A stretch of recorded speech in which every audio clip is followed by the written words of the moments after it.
Good evening student. आज हम Savitribai Phule Pune university की अक्टूबर 2023 की क्वेश्चन पेपर देखने वाले हैं। सब्जेक्ट है एडवांस अकाउंटिंग सेमेस्टर फर्स्ट, जिसका सब्जेक्ट कोड है AAMJ 507। जो अकाउंटिंग स्पेशल के स्टूडेंट है MCom part first semester first NEP 2023 का जो सिलेबस है उसके अनुसार हमने पहला पार्ट जो बनाया वहां पर 3 प्रॉब्लम कवर किए थे। इस सेकंड पार्ट में मैं होल्डिंग कंपनी अकाउंट जो है उसका प्रॉब्लम कवर करने वाली हूँ। तो ये क्वेश्चन पेपर का सॉल्यूशन है October 2023 MCom part first semester first accounting special के जो स्टूडेंट है उनके लिए ये वीडियो है। और जिन स्टूडेंट के सिलेबस में होल्डिंग कंपनी अकाउंट का टॉपिक होगा, one holding and two minority या फिर टू सब्सिडरी कंपनी, तो वो स्टूडेंट भी ये वीडियो फॉलो कर सकते हैं। तो स्टार्ट करते हैं। तो पहले प्रॉब्लम समझ लीजिए। X limited is holding company and y and z are subsidiary of x limited. Their balance sheet as on 31 March 2023 given below.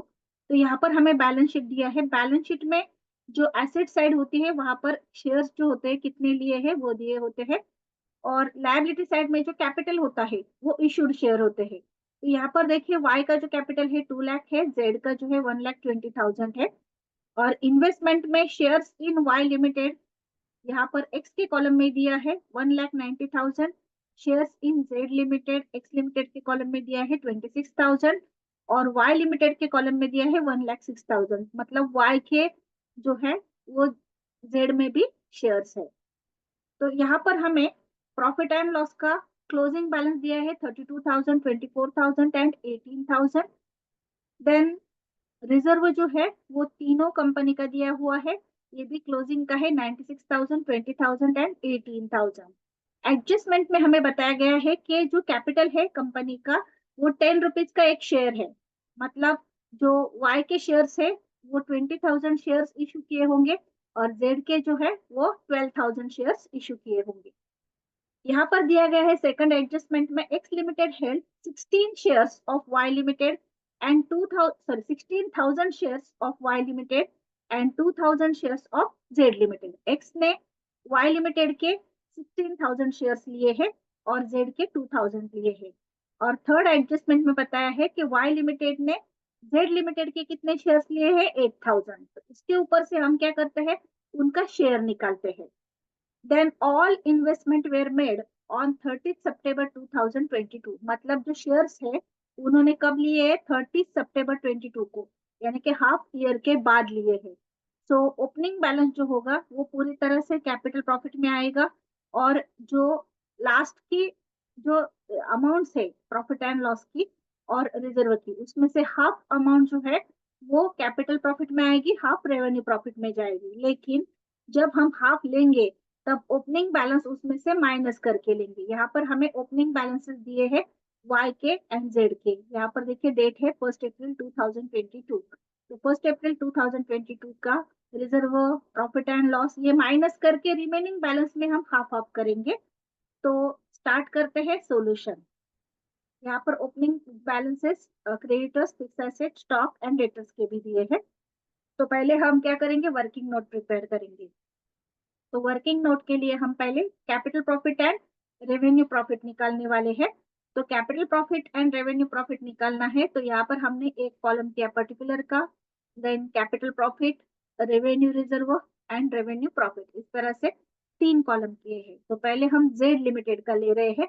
तो देखिए यहाँ पर जेड का ओपनिंग बैलेंस दिया है रिजर्व का 15,000, और देखिए जेड के कॉलम में जो रिजर्व का क्लोजिंग बैलेंस है वो है 18,000। अभी हम क्या करेंगे, ओपनिंग का 15,000 है तो ओपनिंग का पूरा लेंगे 15,000, और 18,000 में से ओपनिंग का 15,000 माइनस करेंगे तो रिमेनिंग कितना आएगा 3,000। उसमें से हाफ आएगा कैपिटल प्रॉफिट में, हाफ जाएगा रेवेन्यू प्रॉफिट में। सो हमने यहाँ पर क्या किया, रिजर्व लिया 30 सितंबर तक का, कितना आया 15,000 का ओपनिंग बैलेंस प्लस जो रिमेनिंग 3,000 था उसमें से हाफ लिया तो 1,500। ऐसा दोनों मिलाकर कैपिटल प्रॉफिट कितना आया 16,500। देन प्रॉफिट एंड लॉस का जो बैलेंस है वो भी उसी तरह से हम लेने वाले हैं।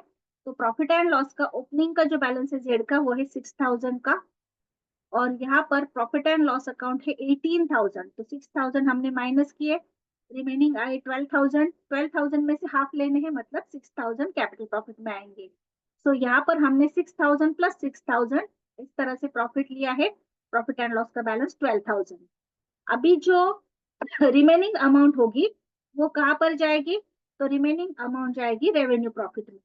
तो रेवेन्यू रिजर्व का जो कॉलम है वहां पर हमने 1,500 लिए रिजर्व के, जो जनरल रिजर्व में से बचे थे वो, और प्रॉफिट एंड लॉस में कितने लिए? 6,000 लिए।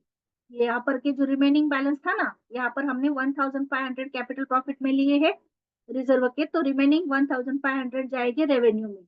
और प्रॉफिट एंड लॉस के 6,000 हमने कैपिटल प्रॉफिट में लिए हैं, तो रिमेनिंग 6,000 जाएंगे रेवेन्यू प्रॉफिट में।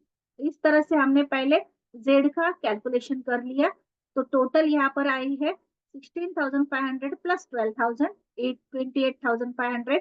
रेवेन्यू रिजर्व जो है वो है 1,500, एंड रेवेन्यू प्रॉफिट जो है वो है 6,000। अभी हम निकालेंगे माइनॉरिटी इंटरेस्ट। तो माइनॉरिटी इंटरेस्ट के लिए जेड का ही हम कैलकुलेशन कर रहे हैं। तो 1,600 कहाँ से आए? तो यहाँ पर देखिए, जेड के जो शेयर्स है वो 12,000 थे। 12,000 में से यहाँ पर एक्स ने कितने लिए हैं? जेड के 2,000। तो रिमेनिंग रह गए 10,000। 10,000 में से वाई ने जेड के कितने लिए हैं? 8,000 लिए हैं। तो रिमेनिंग कितने रह गए? 2,000। तो 12,000 में से 2,000 शेयर सिर्फ जेड के पास रिमेनिंग है। तो 2,000 अपॉन 12,000 किए हमने, तो वो आया 1,600। तो माइनॉरिटी इंटरेस्ट में जेड का जो शेयर है कितना है? 1,600। तो हमने पहले कैपिटल का बैलेंस लेना है। तो 1,600 माइनॉरिटी इंटरेस्ट का शेयर हमने ले लिया। 28,500 के ऊपर 1,600 हमने निकाला है, वो आया 4,750। देन 1,500 में से 1,600 निकाला, वो आया 250। एंड 6,000 में से 1,600 निकाला, वो आया 1,000। तो पहले हमने क्या किया? जेड का जो माइनॉरिटी का शेयर है वो निकाल लिया। तो हर एक अमाउंट को 1,600 से डिवाइड किया, यानी कि 6 से डिवाइड किया। तो यहाँ पर कैपिटल प्रॉफिट में शेयर आया 4,750। 1,500 को 6 से डिवाइड किया 250, 6,000 को 6 से डिवाइड किया 1,000। अभी जो बैलेंसिंग अमाउंट है वो हम एक्स एंड वाई को देने वाले हैं। तो बैलेंस अमाउंट जो है वो कितनी आएगी? 28,500 में से माइनस करके निकालिए, या फिर आप डायरेक्टली निकालेंगे 28,500 के ऊपर तो भी चलेगा। तो अभी एक्स का जो शेयर है जेड में वो कितना है? तो उन्होंने 2,000 शेयर लिए हैं, मतलब जितने जेड के पास है रिमेनिंग उतने ही एक्स के पास है 2,000। तो उनका भी शेयर कितना आएगा? 1,600। और वाई के पास कितने शेयर है? 8,000 है। 12,000 में से 8,000 है, तो उनका शेयर कितना आएगा? 4,600। तो जो 28,500 है उसको हम अगेन 1,600 से मल्टीप्लाई करेंगे या फिर 6 से डिवाइड करेंगे। तो एक्स का शेयर कितना आया कैपिटल प्रॉफिट में? 4,750। देन रेवेन्यू रिजर्व में 250, एंड रेवेन्यू प्रॉफिट में 1,000। अभी जो रिमेनिंग अमाउंट है वो वाई को मिलेगी, या फिर आप कैलकुलेशन करके भी निकाल सकते हैं। लेकिन यहाँ पर कैलकुलेशन करते वक्त हमें 28,500 को 6 से डिवाइड करना होगा, 4 से मल्टीप्लाई करना होगा। इससे अच्छा है कि हम बैलेंस निकालें। तो डायरेक्टली मैंने बैलेंस यहाँ पर निकाला है। जैसे कि 28,500 में से पहले 4,700 माइनस किए, तो 23,750। देन एक्स का शेयर माइनस किया 4,750, तो रिमेनिंग फिगर आ गई 19,000। यहाँ पर भी वैसे ही किया है, 1,500 में से 250 माइनस किए, तो बैलेंस आया 1,250। देन एक्स का शेयर माइनस किया 250, तो बैलेंस आ गया 1,000। यहाँ पर 6,000 में से 1,000 माइनस करके 5,000, अगेन माइनस किया 1,000, तो 4,000। तो यानी कि वाई को हमने कैलकुलेट करके अमाउंट नहीं निकाली, तो डायरेक्टली बैलेंस ले लिया है 19,000, 1,000 एंड 4,000। ये कैलकुलेशन हो गया एक वाई जेड का। अभी हमें सेम कैलकुलेशन करना है वाई का। तो वाई का कैलकुलेशन करने के लिए पहले हम लेंगे रिजर्व। तो रिजर्व का जो ओपनिंग बैलेंस है वो हमें यहाँ पर एडजस्टमेंट में बताया गया है। यहाँ पर देखिए, रिजर्व का ओपनिंग बैलेंस वाई का वो है 16,000। अभी वाई का बैलेंस शीट में कितना क्लोजिंग बैलेंस है? 20,000 है। तो 16,000 जो है 20,000 में से माइनस किया, रिमेनिंग आ गए 4,000 बैलेंस। तो 4,000 में से हाफ लेंगे यानी कि 2,000। तो यहाँ पर हमने पहले लेना है रिजर्व अप टू 30 सितंबर 2022। 16,000 plus 2,000 is equal to 18,000। Same profit and loss का भी कैलकुलेशन करना है। तो प्रॉफिट एंड लॉस का ओपनिंग बैलेंस है वाई का 8,000 और क्लोजिंग बैलेंस है वाई का प्रॉफिट एंड लॉस का 24,000। तो 24,000 में से 8,000 माइनस किए तो 16,000। 16,000 में से हम हाफ लेंगे यानी कि 8,000। तो 8,000 प्लस 8,000, इस तरह से हमने प्रॉफिट एंड लॉस का बैलेंस लिया 16,000 वाई का। तो ये दोनों अमाउंट आ गई रिजर्व की एंड प्रॉफिट एंड लॉस की। अभी जो इंक्रीज इन रिजर्व है, तो यहाँ पर हमने जो 2,000 लिया था उसमें से रिमेनिंग यहाँ पर ले लिया 2,000। And increase in profit and loss जो है वो रेवेन्यू प्रॉफिट में लिया, यहाँ पर 8,000 था, रिमेनिंग 8,000 हमने यहाँ पर ले लिया। तो इस तरह से हमने ये अमाउंट ले ली है। अभी हमें क्या करना है, जो जेड का शेयर है यहाँ पर हमने निकाला हुआ वो ऐड करना है। तो शेयर ऑफ वाई के सामने जितनी अमाउंट है वो हम यहाँ पर ऐड कर रहे हैं। शेयर ऑफ वाई के सामने कितनी है, जेड की 1,000 है, तो हमने यहाँ पर 1,000 ले ली। यहाँ पर 4,000 है तो 4,000 ले ली। अभी टोटल करनी है 18,000 प्लस 16,000 34,000, 2,000 प्लस 1,000 3,000, 8,000 प्लस 4,000 12,000। अभी माइनॉरिटी इंटरेस्ट निकालना है वाई का और जेड एक्स का शेयर निकालना है, क्योंकि एक्स के जो शेयर्स है वो वाई में भी है। तो अभी हमें कैपिटल देखना पड़ेगा। तो कैपिटल देखिए कितना है वाई का, वो है 2 लाख। 10 रुपीज का एक शेयर यानी कि शेयर्स की जो नंबर है वो है 20,000। तो 20,000 शेयर्स में से एक्स ने कितने लिए हैं, 16,000 शेयर्स लिए हैं। तो हम कैलकुलेट करके निकालेंगे तो वो शेयर आएगा 4/5, क्योंकि हम 4 से डिवाइड करेंगे। 4 4 जा 16 एंड 4 5 जा 20। तो एक्स का शेयर कितना आया 4/5। रिमेनिंग रह गया 1 शेयर, वो वाई का आएगा 1/5। तो इस तरह से हमने यहाँ पर माइनॉरिटी इंटरेस्ट 1/5 लिया और एक्स का शेयर 4/5 लिया। तो 34,000 को हम 5 से डिवाइड करेंगे 6,800। 3,000 को हम 5 से डिवाइड करेंगे 600 एंड 12,000 को हम 5 से डिवाइड करेंगे 2,400। अभी एक्स का जो शेयर है उसके लिए हमने डायरेक्ट माइनस किया है। 34,000 में से 6,800 माइनस किया 27,200। यहाँ पर 3,000 में से 600 माइनस किया 2,400 एंड 12,000 में से 2,400 माइनस किया 9,600। इस तरह से हमने पहले x sorry z and y का कैलकुलेशन कर लिया, जो किसका था, capital profit and revenue profit का था। अभी हम कैलकुलेशन करेंगे कॉस्ट ऑफ कंट्रोल। तो कॉस्ट ऑफ कंट्रोल कैलकुलेट यानी कि गुडविल कैलकुलेट करना है। तो उसके लिए हम क्या करेंगे, जो इन्वेस्टमेंट की प्राइस है वो लेंगे। तो यहाँ पर देखिए इन्वेस्टमेंट की जो अमाउंट है एसेट साइड में वो है 1,90,000 26,000 और वाई के कॉलम में है 1,06,000। तो ये अमाउंट्स हम यहाँ पर ले रहे हैं तीनों, 1,90,000 y limited by x limited 1,90,000, Z limited by X limited 26,000 and Z limited by Y limited 1,06,000। तीनों की टोटल आई 3,22,000। अभी हम इसमें से जो पेड अप वैल्यू शेयर्स की वो माइनस करेंगे। तो एक शेयर 10 रुपीज का है और यहाँ पर टोटल शेयर्स कितने लिए हैं उन्होंने, तो 16,000 प्लस 2,000 यानी कि 18,000 प्लस 8,000 18,000 प्लस 8,000, तो वो आ गए हमारे 26,000। एक शेयर 10 का है तो 2,60,000, इसलिए हमने जो फेस वैल्यू है शेयर्स की वो माइनस की 2,60,000। माइनस करके बैलेंस अमाउंट आई है 62,000, उसमें से हम कैपिटल प्रॉफिट माइनस करेंगे। तो यहाँ पर हमने वाई का और जेड का जो कैपिटल प्रॉफिट में का शेयर है एक्स का वो निकाला है। तो यहाँ पर देखिए वाई में कितना है, एक्स का शेयर 27,200 है और यहाँ पर जो जेड का हमने कैलकुलेट करके निकाला है वो कितना है, तो यहाँ पर हमारा एक्स का है 4,750 और वाई का है 19,000। तो ये सबका हमने टोटल करके लिया है। वाई का जो है 27,200 का शेयर वाई कंपनी में, और यहाँ पर ये दोनों का मिला कर लिया है 19,000 प्लस 4,750, दोनों की टोटल 23,750। तो वो हमने 62,000 में से माइनस किया तो गुडविल आया 11,050। तो ये कॉस्ट ऑफ कंट्रोल या फिर गुडविल का कैलकुलेशन हमने कैसे किया, तो पहले जो शेयर्स की पेड अप वैल्यू थी वो ली, उसमें से फेस वैल्यू जो शेयर्स की थी उन्होंने ली हुई वो माइनस की और कैपिटल प्रॉफिट माइनस किया। तो कैपिटल प्रॉफिट यहाँ पर हमने 27,200 लिया एक्स का, और यहाँ पर ये दोनों का जो है एक्स एंड वाई का वो टोटल करके 23,750 लिया। तो गुडविल आ गया है 11,050। नेक्स्ट कैलकुलेशन है हमारा माइनॉरिटी इंटरेस्ट का। तो माइनॉरिटी इंटरेस्ट के लिए ऑलरेडी हमने जो फिगर्स निकाली है वो हम टोटल करके लेने वाले हैं।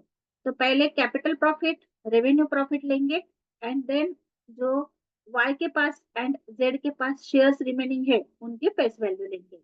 तो capital profit and revenue profit का कैलकुलेशन हमने यहाँ पर कर लिया था, वो हम ले रहे हैं पहले। तो यहाँ पर देखिए हमने capital profit and revenue profit का जो कैलकुलेशन किया है वो हम ले रहे हैं। यहाँ पर देखिए माइनॉरिटी का शेयर और 4,750 कैपिटल प्रॉफिट का है, और यहाँ पर रेवेन्यू का है। तो हम वन बाय वन ले रहे हैं। देखिए जेड का जो है 4,750, वाई का जो है वो यहाँ पर है माइनॉरिटी का 6,800, 6,800 कैपिटल प्रॉफिट, दोनों मिलाकर 11,550। अभी रेवेन्यू प्रॉफिट लेंगे हम। रेवेन्यू प्रॉफिट जो है जेड का पहले ले रहे हैं हम। तो जेड का जो रेवेन्यू प्रॉफिट है ये दोनों मिलाकर लेंगे, क्योंकि ये रिजर्व का है और ये रेवेन्यू प्रॉफिट का है, तो दोनों मिलाकर 1,250। और वाई का जो है माइनॉरिटी का, ये दोनों मिलाकर 3,000, 2,400 प्लस 600, इस तरह से 3,000। तो y का 3,000 एंड z का 1,250। यहाँ पर हमने रिजर्व एंड रेवेन्यू प्रॉफिट दोनों मिला कर लिए हैं, तो 4,250। अभी फेस वैल्यू ऐड करेंगे, तो फेस वैल्यू कितनी आएगी, तो यहाँ पर z के पास 2,000 शेयर है रिमेनिंग, तो एक शेयर 10 रुपीज का, तो 20,000 जेड का बैलेंस आया। और y जो है उनके पास कितने शेयर्स रिमेनिंग है, y का कैपिटल था 2 लाख का, उसमें से 10 का शेयर है तो 20,000 के नंबर से, उसमें से एक्स ने 8,000 लिए हैं, सॉरी एक्स ने 16,000 लिए हैं, तो 4,000 रिमेनिंग है। तो 4,000 इंटू 10, 40,000। तो जिस तरह से हमने y का कैपिटल लिया 40,000 और z का लिया 20,000, दोनों मिलाकर 60,000, इन तीनों की टोटल की, तो माइनॉरिटी इंटरेस्ट आ गया 75,800। अभी हम लेंगे रिजर्व इन एक्स लिमिटेड। तो उसके लिए हम पहले जो एक्स का बैलेंस है रिजर्व का वो लेंगे, जो प्रॉब्लम में दिया गया है यहाँ पर 96,000। और उसमें हम अभी जो एक्स का रिजर्व का शेयर है वो हम क्या करेंगे, ऐड करेंगे। तो यहाँ पर हमने पहले 96,000 लिया, 96,000 क्लोजिंग का बैलेंस, उसमें y का शेयर 2,400 एंड z का शेयर 250, जो हमने यहाँ पर रिजर्व का कैलकुलेशन करके रखा था। देखिए यहाँ पर 250 है, यहाँ पर देखिए 250 यहाँ पर, और यहाँ पर x का शेयर 2,400 जो हमने निकाला था ऑलरेडी, यहाँ पर 250 और यहाँ पर ये 2,400, वो हम ऐड करेंगे। 2,400 y का, जेड में का 250, टोटल आ गया रिजर्व का 98,650। उसी तरह से हम प्रॉफिट एंड लॉस का कैलकुलेशन करेंगे। तो एक्स का प्रॉफिट एंड लॉस का जो क्लोजिंग का बैलेंस है वो लेंगे हम। तो यहाँ पर 32,000 का बैलेंस है वो लेंगे, और उसमें जो एक्स का शेयर है वो ऐड करेंगे। तो यहाँ पर देखिए प्रॉफिट एंड लॉस में एक्स का शेयर कितना है वो हम ऐड करने वाले हैं। यहाँ पर देखिए रेवेन्यू प्रॉफिट में 1,000 है, और यहाँ पर है 9,600। तो यहाँ पर हमने y का लिया 9,600, z का लिया 1,000, टोटल करके 42,600। इस तरह से पहले हमने पूरी वर्किंग नोट कर ली। तो कैपिटल प्रॉफिट, रेवेन्यू प्रॉफिट के वर्किंग नोट को 3 मार्क्स थे, प्रॉफिट एंड लॉस के वर्किंग नोट को 2 मार्क्स थे, कॉस्ट ऑफ कंट्रोल या फिर गुडविल को 3 मार्क्स थे, माइनॉरिटी इंटरेस्ट को 2 मार्क्स थे, और अभी हम बैलेंस शीट प्रिपेयर करने जा रहे हैं उसको 5 मार्क्स है। अभी हमारा पूरा तैयारी हो गई है। रिजर्व है 98,650, प्रॉफिट एंड लॉस है 42,600, माइनॉरिटी इंटरेस्ट है 75,800, कॉस्ट ऑफ कंट्रोल या फिर गुडविल है 11,050, और रिमेनिंग हमें एसेट्स एंड लायबिलिटीज लेनी है, तो उसके लिए हम प्रॉब्लम का बैलेंस शीट देखते हैं।